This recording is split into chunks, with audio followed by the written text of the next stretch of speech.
アリュゼウスは先行のハサウェイ・キルケーの魔女に登場したモビルスーツです。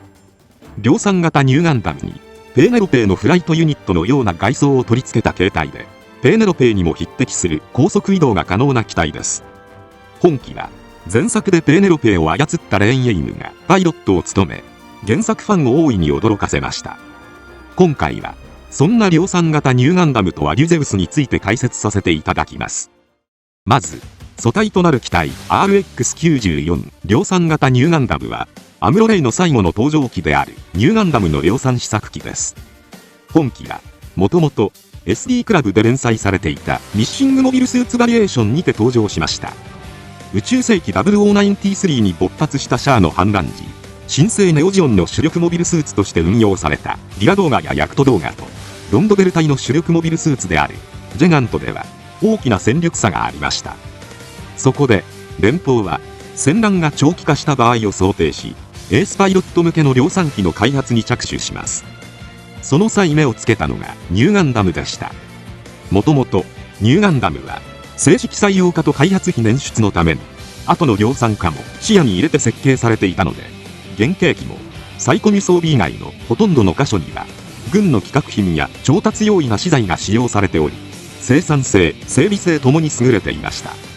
つまりゼータガンダムやダブルゼータガンダムといったピーキーな機体と比べて量産しやすい汎用性の高い機体として完成していたのです。これに目をつけた連邦はニューガンダムの少数生産を計画。こうして開発されたのが量産型ニューガンダムです。本機は量産化に伴い生産性を考慮し、機体がパーツごとにユニット化されています。さらにコスト面を考え、装甲やフレームの材質は原型機よりもランクが低いものが採用されました。それでも性能は原型機の8割程度を達成しています。ちなみに後年に制作された作品ガンダムユニコーンでは、ユニコーンガンダムの随伴機としてジェスタが開発されていますが、こちらはカタログスペック上はニューガンダムの9割程度の性能を持つとされているので、スペック的には量産型ニューガンダムを上回っているようです。ただしジェスタと量産型ニューガンダムには決定的な違いがあります。それはサイコフレームの搭載有無です。量産型ニューガンダムにはサイコフレームが搭載されたため、ファンネル系武装の運用という面では量産型ニューガンダムにメリットがあります。ただし本機は元が第二次ネオジオン戦争の長期化を考慮して設計されたという背景の都合上、ニュータイプ以外にも使いこなせるよう設計されています。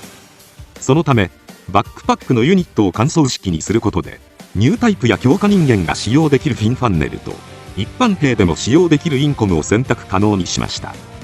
ちなみに連邦はアクシズショックで驚異の力を見せたサイコフレームの研究を表向きは禁止にしましたが、連邦再編計画の一環である UC 計画で開発される機体が例外として黙認しました。そのためガンダムユニコーンが作られて以降に発売された書籍モビルスーツバイブル第1号によると、量産型ニューガンダムは UC 計画の実験機シナンジュスタインと近い時期に開発が進められていたため、特例的に見逃されていたという設定になっています。武装としては頭部にニューガンダム同様の 60mm バルカン砲を装備、ビームライフル、ハイパーバズーカ、シールドもニューガンダムと同様のものを装備。バックパックにはダブルゼータガンダムのものを参考にしたビームカノンと兼用ビームサーベルを装備。このビームカノンの装備本数はバックパックをフィンファンネル装備型にした場合は右側に1本、インコム装備型にした場合は両側に2本となっています。また固定兵装として右前腕部または左前腕部にビームスプレーガンを装備可能です。書籍ガンダムマガジンナンバー4では左前腕部に搭載されているという設定でしたが、機動戦士ガンダムモビルスーツ大図鑑パート4モビルスーツ開発戦争編では右前腕部に装備している姿が描かれていました。そのためか現在の設定では両腕どちらにでも搭載できるオプション兵装になっているようで、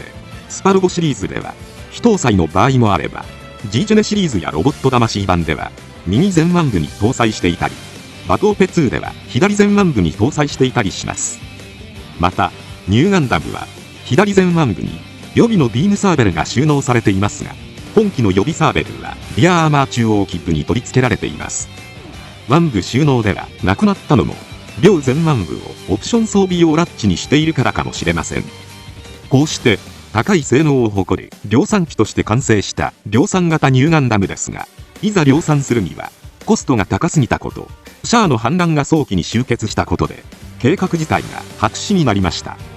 しかしモビルスーツ大図鑑パート4モビルスーツ開発戦争編などの一部資料では、試作された1機が存在しているとも言われており、月面でインコム装備型をテストする風景が確認されています。そんな本機は開発から12年の時を経て、映画閃光のハサウェイキルケの魔女でペーネロペーの試作機であるアリュゼウスのコアユニットとして登場しました。なお最新鋭機の試作機のコアとして量産型ニューガンダムが採用された背景としては、連邦の軍縮も関係していると思われます。第二次ネオジオン戦争以降、大規模な戦争は鳴りを潜め、宇宙世紀100年にはジオン共和国は自治権を放棄しています。そのため連邦は予算削減のため軍縮を進めているので、最新の量産機であるグスタフ・カールですら最前線の部隊にしか配備されていない状態でした。そこで量産型ニューガンダムのように生産したはいいものの持て余していたハイスペックな機体が試作機の素体としてあてがわれたのだと思われます。本機の外観は一見モビルスーツバリエーションで登場した量産型ニューガンダムとほぼ同じですが、若干の違いがあります。まずバックパックです。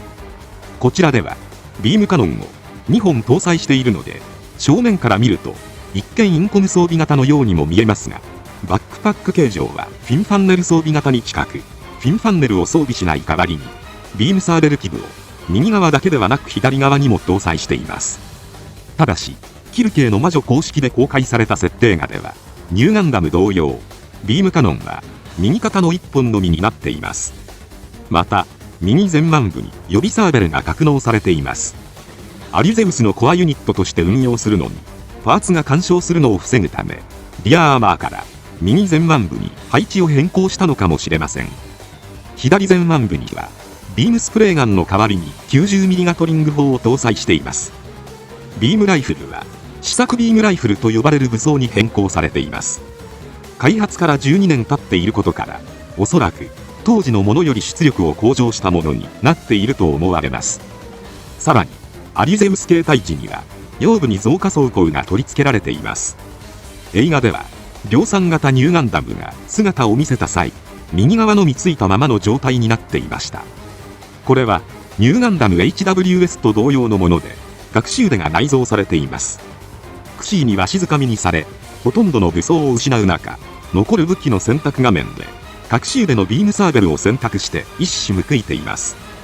これら武装面のマイナーチェンジに加えて、アリュゼウスの素体として運用するため頭部アンテナが可動式に変更されたほか、股関節ブロックもオデュッセウスガンダムのように拡張する機能が追加されました。こうして回収された量産型ニューガンダムに試作型フィックスドフライトユニットを装備した姿が TXFF104 アリュゼウスです。本機はミノフスキークラフト搭載機であるペーネロペーが正式配備されるまでの間、パイロットであるレーンエイムがフライトフォーム時の高速飛行に慣れるため建造された練習機で、劇中ではエクスペリメンタルモデルと呼ばれていました。モビルスーツ形態と高速飛行用のフライトフォームの2つの形態が存在します。ちなみにモビルスーツ形態の頭部には大型のアンテナが見られますが、これは量産型ニューガンダムの頭部アンテナを折りたたみ、フィックスドフライトユニットに取り付けられているやけに長いアンテナを接続するという方式になっています。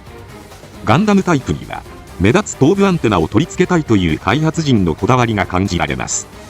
本機はペーネロペーの練習機にあたりますが、開発時点ではミノフスキーフライトシステムが未完成の状態だったようです。そこで本機のフライトユニットにはアイフィールド技術を使用しない旧型エンジン技術を採用。前身の各所に計20機のプラズマジェットエンジン式推進システムを利用したシェルフノズルを搭載し、これを並列運用することでペーネロペーに匹敵する高速飛行を可能としています。つまり本機は第5世代モビルスーツには該当しないものの、スラスターをてんこ盛りにすることで無理やり第5世代並みの飛行能力を獲得した脳筋機体となっています。作中ではクシーと背中合わせになって飛行していたことから、推力は最新のミノフスキークラフト搭載モビルスーツと互角と考えられます。一方でペーネロペーに比べて旋回性能や運動性にはやや難があるのか、ビームの回避にやや苦戦する印象を受けました。ちなみにこのスラスターてんこ盛りで高機動力を獲得するという発想はグリプス戦役頃から存在しており、バイアランやその回収機であるバイアランカスタムなどは熱核ジェットエンジンにより無理やり大気圏内を飛行できるようにしていました。バイアラン系列機は可変機の台頭やミノフスキークラフト搭載機の台頭によって活躍の場を奪われた機体ですが、アリュゼウスもミノフスキーフライトの開発が進んでいなければ空の王者になり得る存在だったと考えられます。ちなみにアリュゼウスに搭載されているシェルフノズルといえばブッホ・コンツェルンが開発したもので、本作から18年後を描いた作品ガンダム F91 に登場するクロスボーンヴァンガードの機体ベルガギロスなどが装備しています。本作の舞台である O105 時点では連邦軍のモビルスーツは主にアナハイムエレクトロニクス社製なので、ブッホ社はまだ歴史の表舞台に立っていませんが、漫画トワイライトアクシズでは0096を舞台に登場したフェイルノートがブッホ社が開発したシェルフノズルの試作品にあたるフィンノズルを装備しています。そのためブッホ社が後のクロスボーンヴァンガード台頭へ向けて技術力をつけていく中でアナハイムエレクトロニクスに技術協力したと考えることもできそうです。なおペーネロペーには AI 機能がついていましたが、アリュゼウスの AI はペーネロペーのものとは異なる可能性があります。書籍先行のハサウェイメカニック&ワールドの解説によると、ペーネロペーの AI はターゲットの優先度を選択するサジェスト機能が搭載されており、第1章でのペーネロペーは敵機を追いかける際リング上のターゲットマーカーが表示され、最適な攻撃パターンをパイロットに指示を出すようになっていました。しかしアリュゼウスの全天周囲モニター中央にはリング上のターゲットマーカーがありません。とはいえ敵機を追尾する小型のマーカーは表示されているので AI が全く搭載されていないというわけではなく、 UI がペーネロペーと異なる旧式のものという可能性もあります。武装としてはペーネロペーと同様のファンネルミサイルを装甲外部にコンテナを献花することで計34発装備しています。ペーネロペーはミサイルを全て本体内に内蔵していたことと比べると急増感が見受けられます。ちなみにペーネロペーとアリュゼウスが装備しているミサイルは全てファンネルミサイルで、通常のミサイルは搭載されていません。クシーは通常のミサイルとファンネルミサイルを両方搭載しており、中でもファンネルミサイルは補給の問題でオエンベリ戦では使用できないという制限があったので、ファンネルミサイルはニュータイプ専用兵器ということもあってか調達が難しいという問題があるとわかります。しかしペーネロペーやアリュゼウスはファンネルミサイルを潤沢に供給できる環境下にあるので、ミサイルは全て通常品ではなくファンネルミサイルを使用できるというマフティーに対して非常に有利な状況にあることがわかります。また胸部には 90mm マシンガンが搭載されています。コアとなる量産型ニューガンダムの武装もそのまま使用できるようになっているので、左前腕部のマシンガンはそのまま使用できるほか、ハイブビームカノンは肩からそのまま射出することができるようになっています。ちなみに右前腕部に内蔵しているビームサーベルも構えることができるはずですが、外装の構造上とても取り出せなさそうに見えます。そのため格闘戦では主にフロントアーマー内の隠し腕を使用することになると思われます。また量産型ニューガンダムの腕の外側にサブアームのような腕がついています。先端にはペーネロペーの両腕にあるコンポジットウェポンユニットのような形状が見られますが、設定を見る限り何か武装が内蔵されているわけではないようです。ただし本機の設定では一部外装に対ビームコーティングをしようとされているので、コアユニットを保護するシールドの役割を担っていると思われます。このように火力面はペーネロペーにも劣らない機体となっていますが、無理やり外付けされたシェルフノズルやファンネルミサイル、ニューガンダムヘビーウェポンシステムと同じ各種で内蔵フロントアーマーの外付けなど既存の技術を寄せ集めた急増感を感じられるようになっています。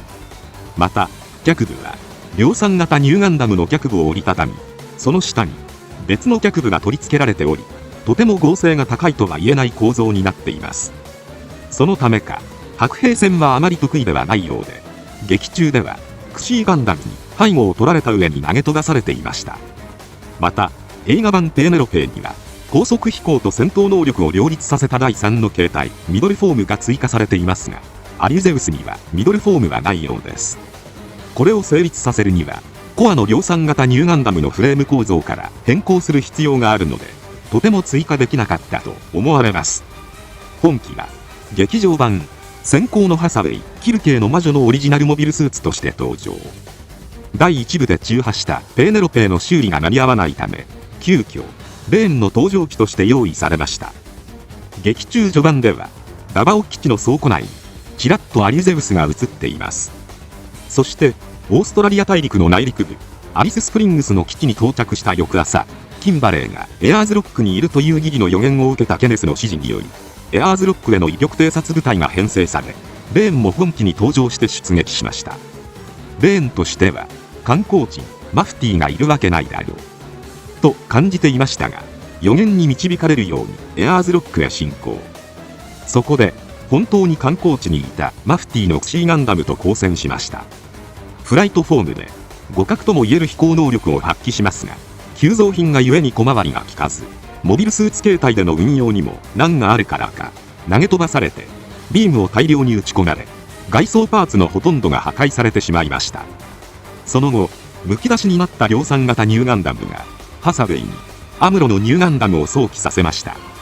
これによりトラウマを掘り起こされたハサウェイは錯乱し、存在しないフィンファンネルを撃ち落とそうと、むやみやたらにビームを放ちます。とはいえ、外装パージ後ではスペックが違いすぎたこともあり、クシーの前に敗北。レーンは、疑義のおかげで、九死に一生を得るのでした。そんな急増感あふれるアリュゼウス、まだ判明していない設定の中で、特に不可解な点が2つあります。1つ目は、ハーラを撃墜したのはアリュゼウスなのかという点です。劇場特典のパンフレットにおけるヘンドリックスの説明には、オーストラリアでレーン機と遭遇すると記載されていました。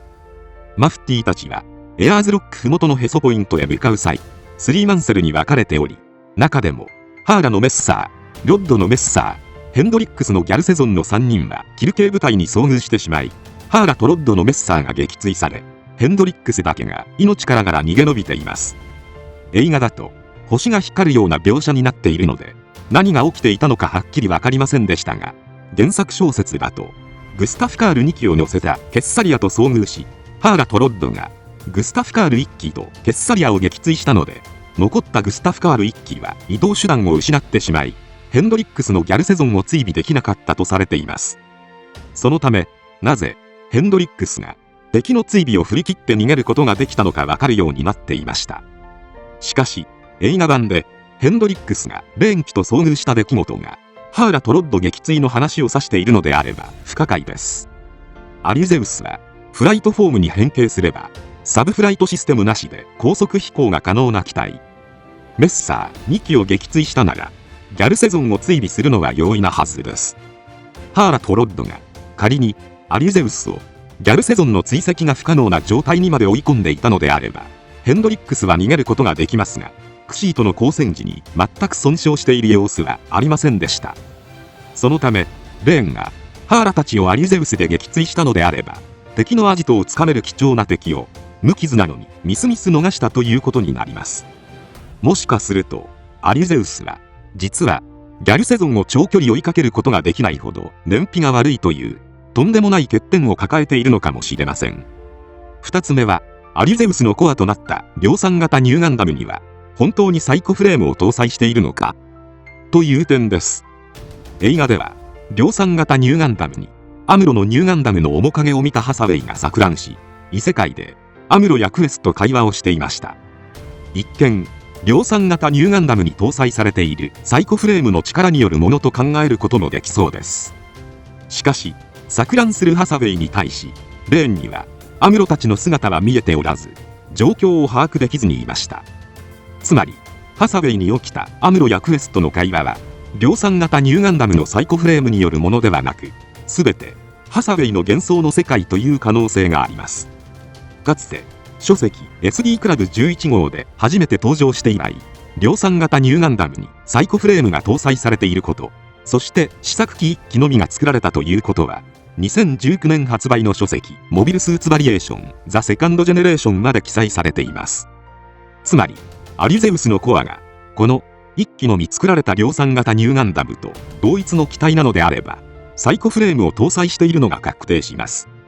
ところが、一方で、書籍、先行のハサウェイ、メカニック&ワールドによると、この時代にニュータイプは存在しないという連邦軍の定義を強調する意味合いで、ペーネロペーの AI サジェスト機能を取り入れたいと村瀬監督が考えておられたことが明かされています。要するに、映画版先行のハサウェイの時代背景としては、連邦はニュータイプを否定しているということです。軍縮が進む連邦が、マフティ総統のために、過去の高性能機を持ち出すのはわかります。だからこそリガズィカスタムが出てきたのでしょう。しかし、サイコフレーム搭載機となれば話は別です。ニュータイプを否定したい連邦がサイコフレーム搭載機を持ち出すのを良しとするわけがありません。そもそも、ペーネロペやアリゼウスがファンネルミサイルを使用している時点でパイロットはニュータイプのはずなので、一見矛盾した話のようにも感じられますが、ニュータイプを否定している連邦としてもファンネル系武装はギリギリ許容範囲なのかもしれません。しかし、アクシズを押し返すほどの力を見せたサイコフレームは全く別の話で、アクシズショックがあったからこそ、連邦はニュータイプを否定し、その強大な力を持つサイコフレームを封印しようとしました。にもかかわらず、サイコフレーム搭載機である量産型ニューガンダムの使用を許可するのでしょうか。このような時代背景を考慮すると、アリゼウスのコアとなった量産型ニューガンダムは、モビルスーツバリエーション設定上に存在する機体ではなく、残されていた設計データからアリゼウス用に新規開発された機体と考えることもできそうです。ちなみに、漫画宇宙世紀0096ラストサンに登場する主役機 G ファーストは、量産型ニューガンダムの設計データから開発された機体でサイコフレームを搭載していませんでした。そのため、アリゼウスのコアユニットも同じように、量産型ニューガンダムの設計データに、股関節拡張構造や頭部アンテナの可動機構を付与して新たに開発したサイコフレームを搭載していない試作機という設定になるかもしれません。個人的には、キルケの魔女に登場したニューガンダムの各シーンは、どれも、クエスがアルパージールでアムロを追跡している時に起きた出来事なので、チェーンのサイコフレームからクエスの体験の記憶がハサウェイに流れ込み、ハサウェイの中のクエスの記憶と混ざって表現されたのではないかな、と思います。こちらは、キルケの魔女メカニック&ワールドが発売されれば、そこで明かされるかもしれません。今回は以上となります。チャンネル登録されるかはお任せいたしますので、もしよければ、もう一本動画を見ていただけたら、とても嬉しいです。最後までご視聴いただき、ありがとうございました。